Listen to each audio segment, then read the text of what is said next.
Everyone else is. By the time your child reaches middle school, a parent probably has heard this phrase more than they can remember.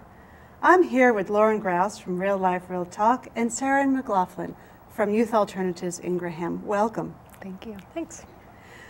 So when parents are faced with those difficult situations, and obviously this is going to end up being a crucial conversation with their child, what are some of the tools and techniques that parents can use in order to continue maintaining that relationship, and also how can they enforce some of their own rules?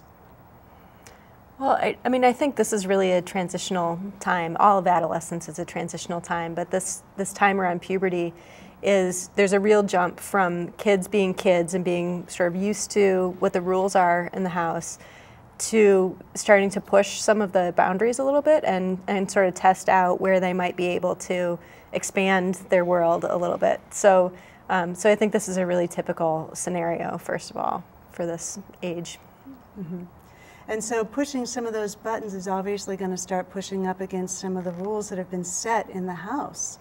And so how can parents lay down the rules that they've set and set the consequences and keep their cool while doing it? Right.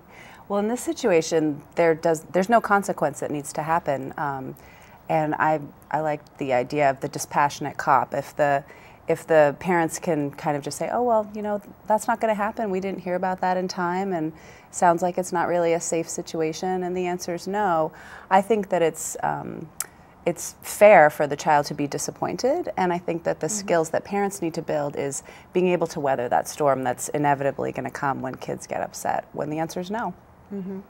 So when the answer is no, and Emily has slammed the door in her room, you know, what are some of the steps or resources that parents can do? I mean, that's a difficult situation. You feel as if you've become disconnected from your child, and it's you want to just reach out and comfort them at the same time, but enforce those rules. So what can parents expect from being the bad guy?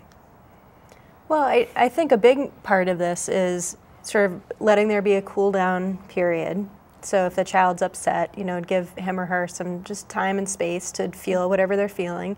And then, as you're saying, sort of go and check in afterwards, and maybe that's a better time to explain why they're setting this particular boundary and what the thinking is behind this decision that the parents have made. And the kids still might not like it, but you know, part of sort of training their brain to understand planning and organization and consequences and risks is having somebody sort of walk them through decisions and why decisions are made, how they're made, and what the consequences are, and really explicitly sort of going through that process with them.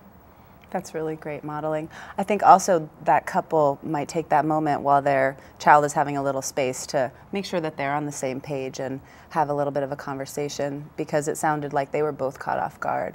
And it's important for parenting partners to communicate with each other before they could maybe go in and explain that, and train their brain is definitely a good way of looking at it. Yeah, you definitely want to make sure that your parenting partner is all on the same page, so you can avoid those but mom said, but dad said scenarios, which is also very important. So, well, thank you very much. Those are very important tips for parents who are faced with those difficult situations. And so to learn more about having conversations with your child around issues that are controversial, how can our audience learn more?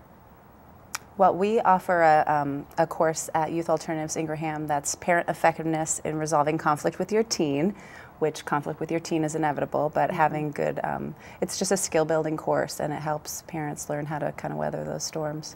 What a great resource. Yeah, it's a good one. And at Real Life, Real Talk, we offer Sex Ed for Parents programs, which are designed to help parents gain some more skills in communicating with their kids, both puberty age up through adolescence, around sexuality, relationship, and development issues. Excellent. Well, thank you both for coming in today.